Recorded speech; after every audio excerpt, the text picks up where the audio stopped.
Hai, aku Nafasika. Kita bahas sesuatu yang penting banget, yaitu resistensi antibiotik. Pernah nggak sih kamu bertanya-tanya, kenapa dokter kadang nggak langsung kasih antibiotik pas kamu sakit?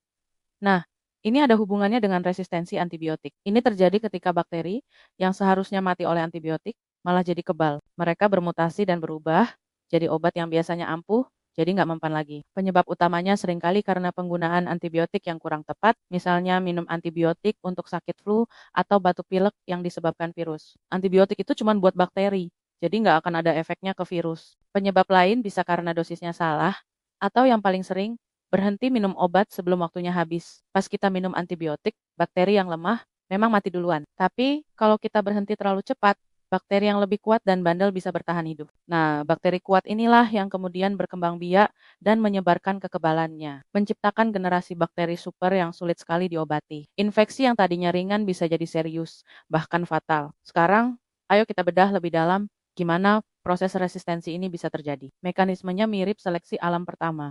Ada proses seleksi alamiah. Jadi, saat kita minum antibiotik, obat ini akan membunuh bakteri yang rentan atau lemah. Tapi, di antara jutaan bakteri, kadang ada satu atau dua yang secara alami punya mutasi genetik yang bikin mereka kebal. Bakteri-bakteri istimewa inilah yang berhasil selamat dari serangan antibiotik. Kedua adalah proses perkembangbiakan. Bakteri yang selamat tadi nggak diam saja, mereka akan berkembang biak dengan sangat cepat. Dan setiap bakteri baru yang lahir akan mewarisi gen kebal dari induknya. Bayangkan, dari satu bakteri kebal, dalam hitungan jam bisa jadi jutaan bakteri kebal.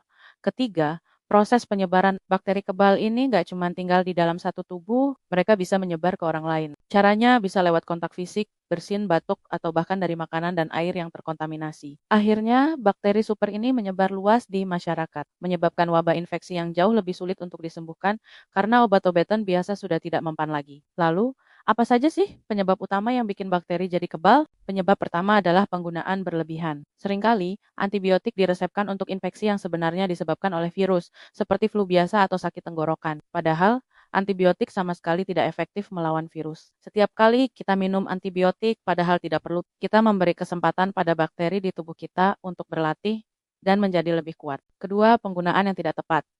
Ini juga sering terjadi. Misalnya, tidak menghabiskan seluruh dosis antibiotik yang sudah diresepkan dokter. Mungkin kita sudah merasa baikkan, lalu berhenti minum obat. Padahal, bakteri yang paling kuat mungkin masih ada dan justru jadi kebal. Termasuk juga kebiasaan menggunakan antibiotik sisa atau memakai resep milik orang lain. Setiap infeksi itu unik dan dosisnya harus disesuaikan oleh dokter. Terakhir, ada juga penggunaan dalam sektor pertanian dan peternakan. Antibiotik sering digunakan pada hewan ternak, bukan cuma untuk mengobati penyakit, tapi juga untuk mencegahnya dan mempercepat pertumbuhan. Sisa-sisa bakteri kebal dari hewan ini bisa masuk ke rantai makanan atau lingkungan, dan akhirnya sampai ke manusia. Dampak dari resistensi antibiotik ini sangat serius dan nggak bisa dianggap remeh. Yang paling jelas, infeksi jadi lebih sulit disembuhkan. Penyakit yang dulu gampang diobati seperti infeksi saluran kemih atau pneumonia, kini bisa jadi ancaman serius yang butuh perawatan intensif. Kita juga jadi butuh antibiotik yang lebih kuat, yang seringkali harganya lebih mahal. Selain itu, antibiotik generasi baru ini biasanya punya efek samping yang lebih berat,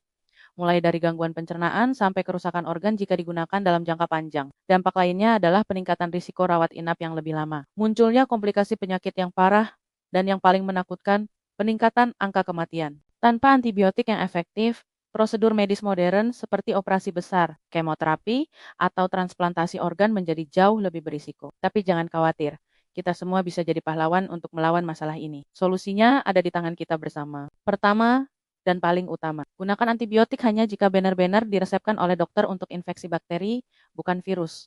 Percayalah pada penilaian doktermu. Kedua, jika kamu diresepkan antibiotik, selalu ikuti petunjuknya. Habiskan seluruh dosis sesuai durasi yang ditentukan.